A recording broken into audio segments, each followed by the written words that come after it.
Good morning dear student, मल्टीकला academy में आपका स्वागत है। मैं मोहम्मद बिलाल। आज हम लोग WCS का चैप्टर जो पढ़ रहे थे वो मेटल, ठीक है, धातुएं पदार्थ के बारे में पढ़ रहे थे। इससे पहले हम लोग डिस्कस किए थे वो कास्ट आयरन के बारे में डिस्कस किए थे कि कास्ट आयरन क्या है, कास्ट आयरन कितने प्रकार है, उसका 1 by 1 उसका फाइंड किए थे, डिफिनेशन दिए थे। ठीक है, आज हम लोग पढ़ेंगे स्टील, ठीक है, जिसको हिंदी में इस्पात कहा जाता है। ठीक है, तो आज हम लोग चलते हैं इस्पात। इस्पात क्या है? इस्पात एक अति महत्वपूर्ण, बहुत ज्यादा इंपॉर्टेंट है तथा सर्वाधिक उपयोग होने वाली आलोह धातु है, मतलब नॉन फेरियस धातु है। क्या है ये? नॉन फेरियस धातु है। इस्पात क्या है? एक बहुत महत्वपूर्ण तथा सबसे ज्यादा उपयोग में आने वाली नॉन फेरियस धातु है, जिसे आलोह धातु कहते हैं। ठीक है, जो कि लोहा, कार्बन, सिलिकॉन तथा मैग्नीज युक्त होती है, मतलब इसमें ये सब मिलाई जाती है। ठीक है, इन तत्वों के अतिरिक्त अन्य तत्व भी मिलाए, जिसके अलावा कुछ तत्व और भी मिलाए जाते हैं।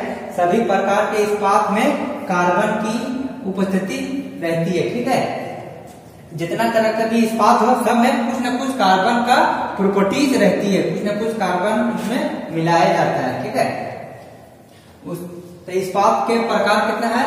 इसका मेनली 2 पार्ट है। ठीक है, 2 टाइप होती है इस्पात का, 2 टाइप है, टाइप्स ऑफ स्टील। ठीक है, पहला कौन सा? प्लेन कार्बन इस्पात, जिसको प्लेन कार्बन स्टील कहा जाता है।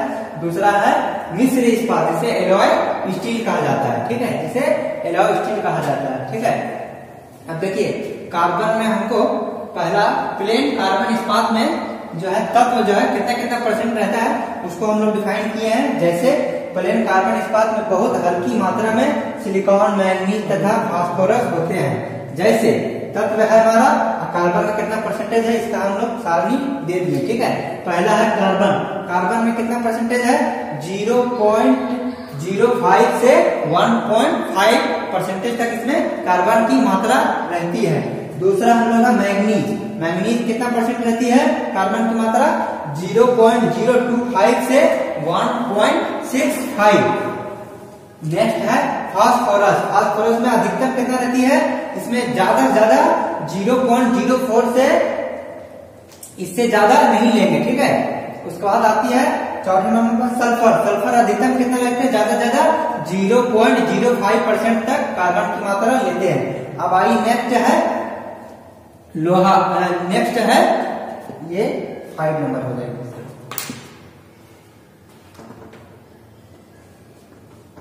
5 नंबर में है लोहा। लोहा की मात्रा कितना? 97।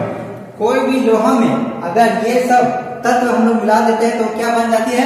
इस्पात बन जाती है, स्टील बन जाती है, जो बहुत ज्यादा इंपॉर्टेंट है और सबसे ज्यादा उपयोग होती है स्टील। स्टील के नाम हम लोग सुने भी हैं। ठीक है, तो लोहा कितना है? 97 रहती है। उसके बाद ये सब जो है कार्बन, मैग्नीज, फास्फोरस, सल्फर के जो हम लोग उसमें मिला देते हैं, मिश्र कर देते हैं, मिला देते हैं, तो क्या चीज जो है वो इस्पात में कन्वर्ट हो जाती है, इस्पात हो जाती है। ठीक है, फिर समझते हैं स्टील क्या है। इस्पात एक अति महत्वपूर्ण तथा सर्वाधिक उपयोग होने वाली आलोह धातु। आलोह को इंग्लिश क्या बोलते हैं? Non furious. एक फेरियस पढ़े थे, एक नॉन फेरियस। ये नॉन फेरियस धातु है। ठीक है, जो बहुत ज्यादा महत्वपूर्ण है और सबसे ज्यादा इस्तेमाल में आने वाली है। ठीक है, जो कि लोहा, कार्बन, सिलिकॉन तथा मैग्नीज युक्त होती है। ये सब में उपस्थित रहती है। युक्त होती है मतलब क्या? इसमें मिली हुई रहती है। ठीक है, इन तत्वों के अतिरिक्त इसके अलावा लोहा, कार्बन, सिलिकॉन तथा मैग्नीज के अलावा कुछ और तत्व रहती है। ठीक है, मिला हुआ रहता है। सभी प्रकार की इस्पात में कार्बन की उपस्थिति रहती है। मतलब इस्पात में क्या? कोई भी इस्पात है उसमें क्या रहती है? कार्बन की मात्रा कुछ न कुछ परसेंटेज रहेगा, वरना वो इस्पात नहीं कहलाएगा। ठीक है, जिसमें हम लोग कार्बन की परसेंटेज रहती है, कुछ न कुछ मिला हुआ, उसमें क्या समझ लीजिए वो स्टील है, इस्पात है। स्टील के 2 प्रकार के होते हैं। ठीक है, पहला है प्लेन कार्बन इस्पात। ठीक है, दूसरा है मिश्रित इस्पात, एलॉय स्टील कहा जाता है। इसका जो है प्लेन कार्बन में हम लोग पहले डिफिनेशन पढ़ा था। प्लेन कार्बन में बहुत हल्की मात्रा में सिलिकॉन, मैग्नीज, फास्फोरस होते हैं। ठीक है, फॉर एग्जाम्पल हमने दे दिया कितना परसेंटेज जो हम लोग कार्बन का परसेंटेज मिलाते हैं। तो कार्बन में है कार्बन 0.05 से लेके 1.5% तक हम लोग इसमें मिलाते हैं इस्पात में। ठीक है, प्लेन में। उसके बाद मैग्नीज आती है, मैग्नीज कितने मिलाते हैं 0.025 से 1.65 तक हम लोग इसमें मैग्नीज मिलाते हैं। प्लेन कार्बन इस्पात में क्या क्या मिलाते हैं, कार्बन मिलाते हैं जिसमें 0.05 से लेकर 1.5। दूसरा है मैग्नीज में 0.025 से 1.65%, ठीक है। उसके बाद तीसरा है फास्फोरस, फास्फोरस ज्यादा से ज्यादा हम कितना मिलाते हैं 0.04। उसके बाद सल्फर, सल्फर में अधिकतम 0.05। उसके बाद नेक्स्ट है लोहा, लोहा सबसे ज्यादा मिलाते हैं जिसमें 97% रहती है। उसके बाद हम लोग नेक्स्ट चलते हैं।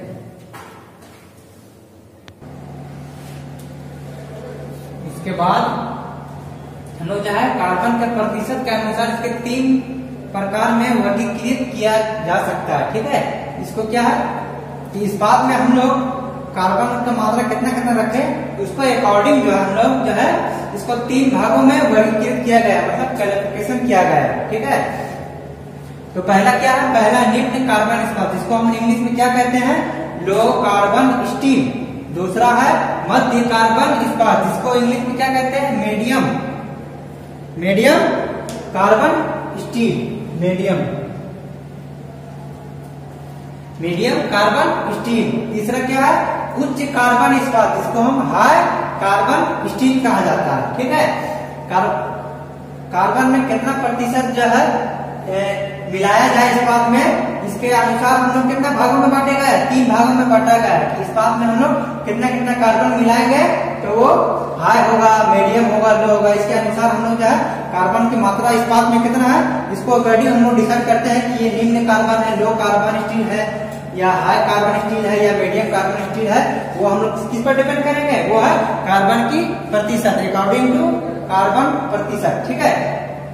तो पहला ये निम्न कार्बन इस्पात, पहला है क्या निम्न कार्बन इस्पात का डेफिनेशन क्या है कि इसमें कार्बन की मात्रा कितना रहती है 0.25 से कम होती है। 0.25 से कम अगर कार्बन की मात्रा रहा तो वो क्या कहलाएगा, लो कार्बन स्टील कहलाएगा, ठीक है।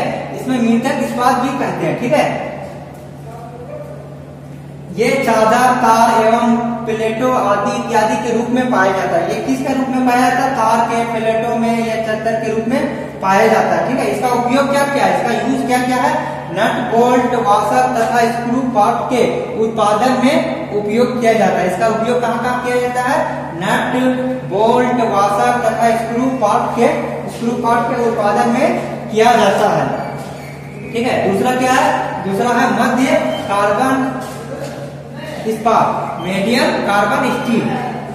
ये क्या है, इसमें कार्बन की मात्रा कितना रहती है 0.3 से 0.6 तक रहती है, ठीक है।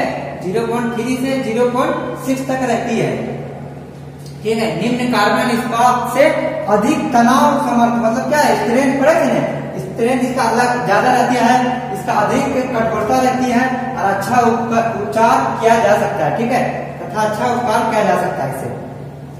इसका उपयोग क्या क्या है, मध्य कार्बन के द्वारा कन्वर्टिंग रॉड, सॉफ्ट गियर, ठीक है, इत्यादि बनाना जाता है, ठीक है। इसमें क्या होता है, अगर कार्बन की मात्रा हमको कितना रहेगी 0.3 से 0.6 से बीच में रहेगी, क्या कहलाएगी वो मध्य कार्बन इस्पात कहलाएगी, ठीक है।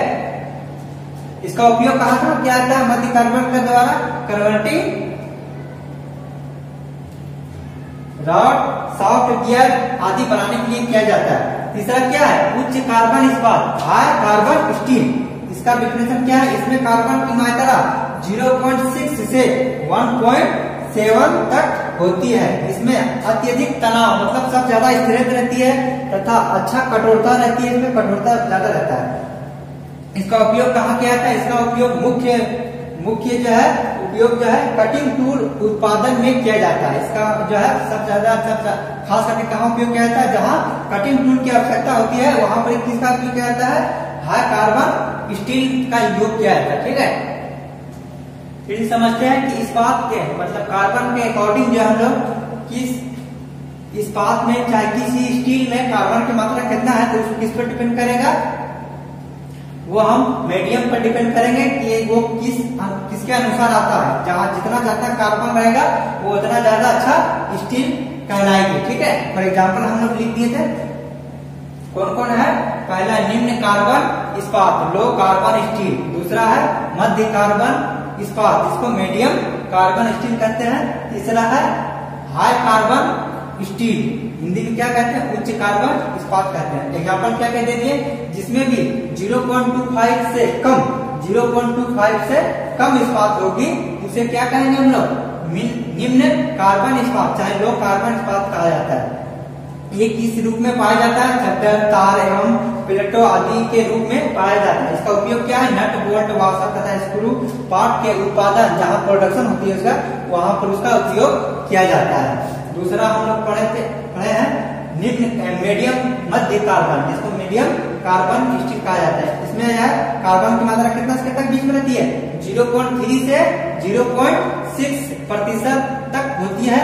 निम्न कार्बन इस्पात के अधिक तनाव की मतलब क्या है, इससे ज्यादा इसका कार्बन की परसेंटेज ज्यादा है तो क्या इससे ज्यादा मेरा क्या होगा, कठोर होगा, इससे ज्यादा मजबूत भी बोल सकते हैं, इससे ज्यादा स्ट्रेंथ रहेगी इसका, क्योंकि कार्बन का परसेंटेज का 25 है, इसका 0.3 से 0.6 के बीच में, इसमें कार्बन की मात्रा क्या है इसमें ज्यादा है, तो हमारे क्या होगा इससे कंपेयर में ये ज्यादा अच्छा स्टील कहलाएगी, ज्यादा स्ट्रेंथ ज्यादा शक्ति रहेगी इसकी।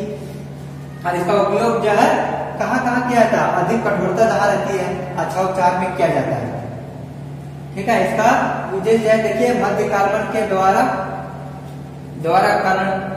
कन्वर्टिंग रॉड चाहे सॉफ्ट गियर आदि में किया जाता है। तीसरा हम लोग पढ़े हैं हाई कार्बन स्टील, उच्च कार्बन इस्पात। इसमें जो है कार्बन की मात्रा कितना है 0.6, देखिए यहाँ पर 0.6 तक जो रहेगी उसको किस में कहेंगे, मीडियम में, मगर उससे जैसे ही हाई हुआ इससे ज्यादा हाई हुआ, इतना से इतना बीच में अगर रही तो क्या कराएंगे हाई कार्बन स्टील कराएंगे। 0.6 से 1.7 तक होती है। ठीक है, इसमें अत्यधिक तनाव मतलब ये क्या होगा, स्ट्रेंथ जो है इसका इससे ज्यादा तनाव इसमें हो जाएगा, इसका तनाव की सतह सामर्थ्य मतलब क्या होता है, स्ट्रेंथ। स्ट्रेंथ हम लोग से पहले क्लास में पढ़े थे स्ट्रेंथ। ठीक है, स्ट्रेंथ क्या है तो क्या होगा, इससे ज्यादा इसमें रहेगी, इससे ज्यादा इसमें रहेगी, तथा कठोरता भी क्या होगा इससे मेरा मध्य कार्बन स्टील से ज्यादा कठोरता किसमें रहेगी, हाई कार्बन स्टील में रहेगी। ठीक है, इसका उपयोग कहाँ कहता है, मुख्य रूप से कटिंग टूल में उत्पादन में किया जाता है, जहाँ कटिंग टूल बनता है प्रोडक्शन होती है वहां इसका उपयोग किया जाता है। ठीक है, उसके बाद नेक्स्ट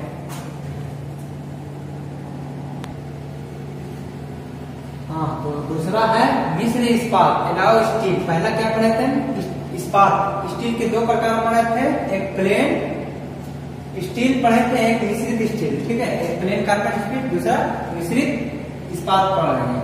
दूसरा क्या है मिश्रित इस्पात, इसको डिफाइन कैसे करेंगे, वह इस्पात जो कार्बन के अतिरिक्त मतलब इसके अलावा अन्य धातुएं जैसे टंगस्टन, निकल, क्रोमियम आदि मिलाकर बनाया जाता है। ठीक है, मिश्रित कहलाता है। जाहिर बात मिश्रण मतलब क्या था, तो धातुएं मिल करके जो बनाती है उसे मिश्रित करते हैं। ठीक है, तो वो क्या हो गया, कार्बन तो पहला हो गया, कार्बन के अलावा किसको मिला सकते हैं, टंगस्टन को मिला सकते हैं, निकिल को मिला सकते हैं, क्रोमियम को मिला सकते हैं, इस सबको मिला करके क्या बनाया जाता है, मिश्रित इस्पात एलाव स्टील कहा जाता है। ठीक है, इसे कहते हैं। इसका उद्देश्य क्या है, क्यों मिश्रित का उपयोग क्यों होता है, क्यों जरूरी है, तो इसका जो है यौगिक गुण जैसे कठोरता तथा सामर्थ्य मतलब स्ट्रेंथ में बढ़ोतरी करना। इसका उद्देश्य क्या है, कठोरता को बढ़ा देना चाहे स्ट्रेंथ को बढ़ा देना। दूसरा क्या है, घर्षण प्रतिरोध में वृद्धि करना, घर्षण में वृद्धि करना बढ़ा देना। ठीक है, उसके बाद आवश्यकता अनुसार निम्न मतलब लो चाहे उच्च हाई तापमान बढ़ाना या घटाना। इसका उपयोग किस लिए करते हैं, जिस जरूरत के अनुसार इसका जो तापमान जो है बढ़ा सकते हैं और घटा सकते हैं। ठीक है, चाहे लो कर सकते हैं, चाहे हाई कर सकते हैं, बढ़ा सकते हैं, घटा सकते हैं। ठीक है, इसीलिए इसका उपयोग किया जाता है। तो हम लोग इस्पात के बारे में 2 मतलब पढ़े कि इस्पात क्या है, स्टील क्या है। इसका 2 प्रकार में बांटा गया है। पहला क्या है, पहला हमारा प्लेन कार्बन स्टील। ठीक है, प्लेन कार्बन स्टील पढ़े, प्लेन कार्बन स्टील का 3 टाइप पढ़े। पहला होता है लो कार्बन स्टील, दूसरा है हाई कार्बन, दूसरा है मीडियम कार्बन स्टील, तीसरा है हाई कार्बन स्टील। इसकी तीनों का डेफिनेशन हम लोग पढ़ चुके हैं। उसके बाद हम लोग दूसरा क्या पढ़ेंगे, मिश्रित इस्पात पढ़े। इसमें से क्या है, वह इस्पात जो कार्बन के अतिरिक्त अलावा अन्य धातुएं जैसे टंगस्टन, निकिल, क्रोमियम आदि मिलाकर बनाया जाता है, मिश्रित इस्पात कहलाता है। ठीक है, इसका जरूरत क्यों पड़ा हमको, उद्देश्य क्या है इसका, यौगिक गुण जैसे कठोरता और स्ट्रेंथ को सामर्थ्य में बढ़ोतरी करता है। ठीक है, इससे क्या करते हैं, इसका क्या उपयोग है, इसको यौगिक गुण को मिला करके हम क्या करते हैं, इसे और भी ज्यादा कठोर बना देते हैं और इसका स्ट्रेंथ भी बढ़ोतरी कर देते हैं, बढ़ा देते हैं। सामर्थ्य मतलब क्या था, स्ट्रेंथ, इसको बढ़ा देते हैं। ठीक है, इसे घिसन प्रतिरोध जो है में वृद्धि कर देते हैं, मतलब घिसन में जो है प्रतिरोध करते हैं, रोकते हैं। घिसन कम हो, उससे प्रतिरोध मतलब क्या, रोकना, तो घिसन क्या है, रोकने में वृद्धि करती है। ठीक है, उसके बाद दूसरा क्या, हमको जरूरत के अनुसार, आवश्यकता अनुसार इसका निम्न व उच्च, हाई या लो में तापमान को बढ़ा सकते हैं या घटा सकते हैं। इसलिए मिश्र इस्पात का उद्देश्य यही है कि इसका आवश्यकता अनुसार इसको निम्न या उच्च ताप पर बढ़ाना या घटाना। उसके बाद हम लोग नेक्स्ट क्लास में आगे पढ़ेंगे। ठीक है, इसमें जो भी प्रॉब्लम होगा, कुछ भी समझ में नहीं आया होगा तो उसको कमेंट में जरूर कमेंट कीजिएगा, उसको हम सॉल्व किया जाएगा। Thank you very much.